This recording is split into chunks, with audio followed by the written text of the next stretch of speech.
ugly words are exchanged again at JFK. I want you to pay attention to this and let me know in the comments who you think is most to blame. Let's listen in. Ground, good afternoon, Delta 806, Hotel Bravo, short of Alpha with Sierra. Okay, the main airplane I want you to focus on is this Delta 806. They're an Airbus. They're taxiing out for takeoff. There are other airplanes that the ground controller is talking to, but he gets in a dust up here with Delta 806, and it's complicated. I'm going to explain to you what's going on in the cockpit that contributed to this dust up, but then you be the judge who you think is the most to blame here. But let's listen in. Delta 806, Kenny Ground, I have your request. JetBlue 2709, continue, Alpha, Kilo, cross 31 left, the 76 will be out of your way momentarily, monitor 239. Continue, Alpha, Kilo, cross 31 left, monitor 239, JetBlue 2709. Never 5067, wait for and follow the next JetBlue you see off your right-hand side, cross 31 left at Kilo, and towers 239. Okay, things get really busy at JFK. This is very typical for ground control to be just going one aircraft after another. You do this, you do that, you wait for this person, you wait, two airplanes are going to go by, then you're going to follow this guy. And you really got to be on your A game when you're at JFK. If you mess something up, man, it really gums up the works. And as you can see, and as I've said in the past, the ground controllers and the tower controllers at JFK are large and in charge, and they tell you exactly what to do. You better do what they tell you to do, but we're all humans, so here we go. Cross 31 left at Kilo 239 after the JetBlue Endeavor 5067. JetBlue 837, you're going to follow CRJ9. There's only one up ahead at Juliet in Delta colors, cross 31 left, and towers 239. Follow CRJ, cross 31 left at Kilo 239, JetBlue 837. So far, he's only talked to Delta 806 one time. He's going to come back now and talk to Delta 806. And Delta 1387, follow the second JetBlue you see off your right-hand side momentarily. Cross 31 left at Kilo, towers 239. So follow JetBlue off the right-hand side, cross 31 left to Kilo, towers near side, Delta 1387. Second JetBlue. Second JetBlue. Delta 806 behind the second JetBlue off your left. You can taxi to 4 left via right on Bravo and hold short of Juliet. All right, behind the second JetBlue here, right turn, Bravo short of Juliet to 4 left, Delta 806. Okay, so typically on the ground, when you hear a voice from an aircraft, it's the first officer speaking. The first officer is always talking on the radios. The captain is busy taxiing the airplane and communicating with the passengers and the flight attendants about where they are and how close they are to takeoff. So now once you get airborne, sometimes that'll switch. If the first officer is flying the leg, then the captain will take over the radio duties until they land at the airport, and then they swap back. The captain goes back to taxiing the airplane. The first officer is speaking on the radio. So we know for sure that this is the first officer speaking. Let's see if the voice changes later on as we go, because he just read back the instructions. It was to turn right on Bravo, hold short of, I think, Juliet. Let's see how this goes. All right, they're taxiing out, and as they taxi out, oops. Delta 806, that's crazy. Hold your position. Okay, so here's the beginning of the dust up. All right, and you be the judge on this. I want to hear about it in the comments. The first thing that the controller says to him, he sees him turn right on Alpha, not on Bravo. So there are parallel taxiways. Bravo is the outer from the ramp. Alpha's the inner. These guys may or may not be all that familiar with JFK. Doesn't make any difference. You still got to turn on the proper taxiway. So they're turning on the wrong taxiway. And he says to them, hey, this is crazy. Hold on to that statement for a minute because, again, people feel judged when you assign a motive to their behavior. And when people feel judged, they instinctively become defensive. Now, that should have no place in communication in aviation. Everything should be professional and it should be right by the book. But I think this is the first shot across the bow of if you say to somebody, hey, what you did just now is crazy, you're characterizing what they did. Okay, let's see how it gets responded to. Okay, we're holding the position, Delta 806. Oh, you literally, I said it, and you read it back. Behind the second JetBlue, right on Bravo, short of Juliet, you're on Alpha. Okay. So now he's broadcasting this to everybody, right? And there's a little human factor in here. I think as a pilot, I'd be a little embarrassed. Yep, you're right.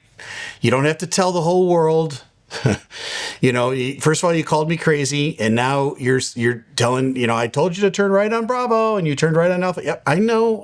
I got that part. Okay. We make a mistake. There's a little bit of a natural embarrassment.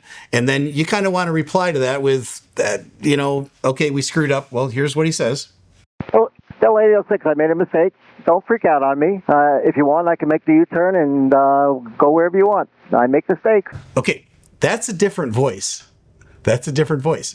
Now remember, it's the captain who is taxiing. The captain is the one who made the wrong turn. However, both pilots are monitoring and backing up each other. So did the first officer say to the captain, whoa, whoa, whoa, don't turn here on Alpha? He said Bravo? I don't know. We don't have the cockpit voice recorder. Whatever happened in the cockpit, he didn't catch it. And so both pilots now are equally guilty for turning right onto Alpha instead of right onto Bravo. The captain is obviously embarrassed, but he didn't like the crazy comment, and he didn't like the kind of piling on with the, hey, I told you this and you did that, right? And so he comes back and he says, don't freak out on me.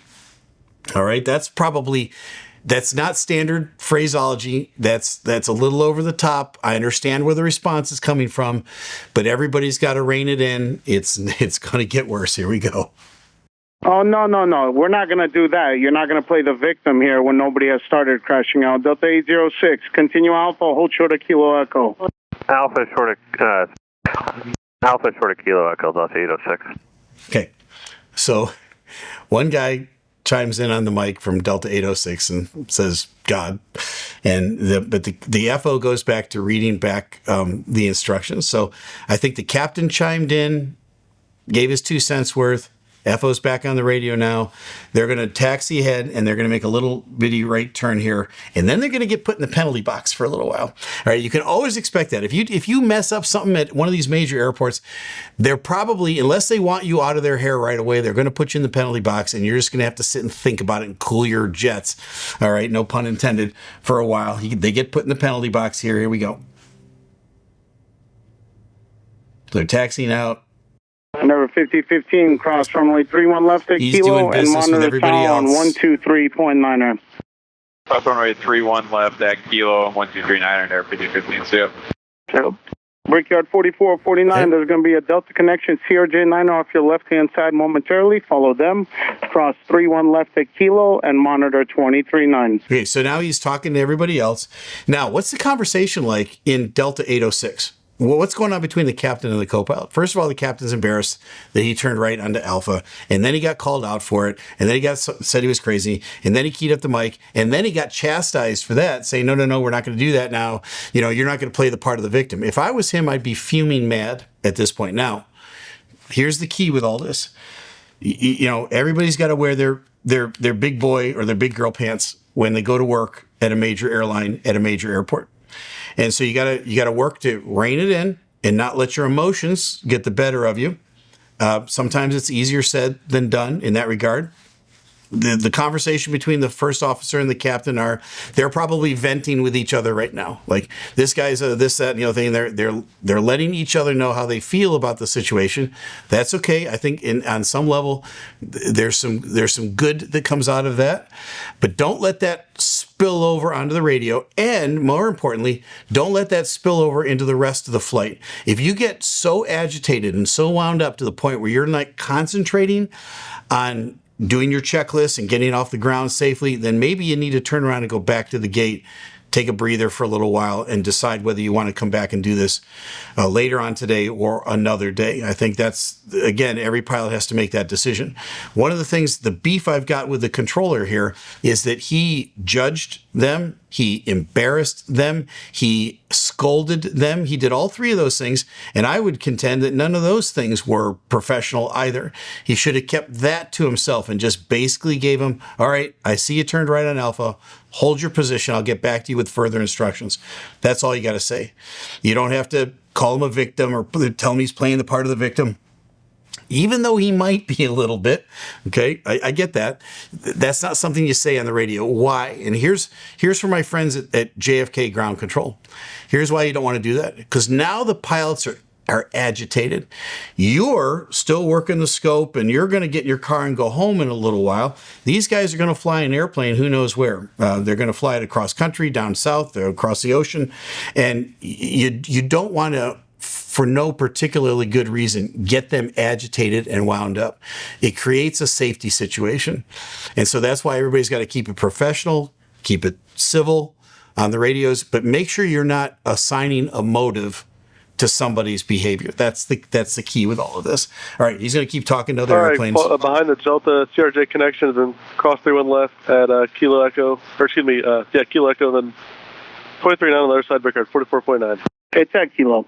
Meanwhile, sorry about that. Delta 806 is taxiing. They're just stopping now, sitting, thinking about their future, then their life choices. Oh, 806, are we going to sit here until we miss our edict because you're so mad at me? Oh, and then he can't. Then he does it. The captain keys up the mic again. It's a different voice again. The captain keys up the mic and he says, are we going to miss our edict? And our edict is our expected off time. Every airplane has an expected off time. And he's upset that he's talking to everybody else and he's fuming. And he and the first officer have been going back and forth. If I was the first officer of this flight, I'd be like, Captain, just let it go. Just let it go. But again, if the captain's going to key up the mic and say something, as a first officer, there's nothing you can do about that, right? So he keys up the mic one more time. Here we go. He just unnecessary, but let's see how this goes. Delta 806, one more comment from you that has nothing to do with air traffic. You're going to get a phone number to the tower and my supervisor. Do not be doing this on this frequency. Do you understand me? Okay. I told you that the JFK controllers are large and in charge, and they will tell you exactly what they expect from you, right, wrong, or indifferent. They're going to tell you exactly where you are, how they feel about you, and what you need to do next. And so he's like, no more of this on this frequency. Now, he could have taken some of his own advice, all right? I think it would be good that he did. But he, again, scolds them one more time. Did they earn this scolding? Yeah, they did. All right, guys, you got to keep it professional when you're doing this. I understand the emotions, but don't key up the mic and say anything. Just kind of keep it to yourself. Here we go. Ground exit 481 with you on By Alpha the way, to hold short of 806 Juliet. doesn't say a word. Exit 481, can you ground? Good Roger, choice. continue holding your position for now. If I was the first officer, I'd be saying to the captain, please don't do this. Just let it go. Let it go, my friend. A little, namaste here. Okay, little piece. And if the captain's listening to you, which most captains will, he'd be like, yeah, you're right. I shouldn't have said that. Okay. Everybody take a big deep breath and see how it goes. Continue holding short of Juliet, exit jet 481. Alaska 25, turn right, Kilo, cross runway 31 left. You can This monitor guy's talking tower on like 23.9. he didn't have a dust up at all. Right on Kilo, cross 31 left, and then over to tower 23.9, minus 29. Delta 806 behind the opposite direction, Alaska Airlines. Double back onto Bravo at Kilo Echo and hold short of Kilo. All right, behind the opposite direction, Alaska, left turn, Kilo Echo, then back on Bravo, short of Kilo, Delta 806. Okay, that's the other voice now. Back to the first officer talking on the radios. So everything is back to normal. The captain is not keying up the mic anymore. He's just taxiing the airplane. He's going to wait until Alaska comes by, and then they're going to double back, and they're going to follow Alaska out. Let's see how it goes. Any more dust ups here? All right, we'll speed it up for you. They're going to go on to Kilo Echo. 806, cross 31 left at Kilo and monitor 123.90. I monitor, sorry about that, cross 31 left at Kilo, monitor 23.9er, Delta 806, good night. Good night. And JFK Ground says, see ya. Okay.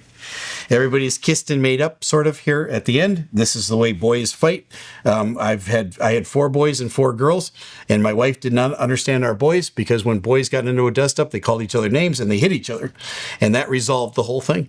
The girls, it was much more like torture, right? They would hold on to stuff for forever.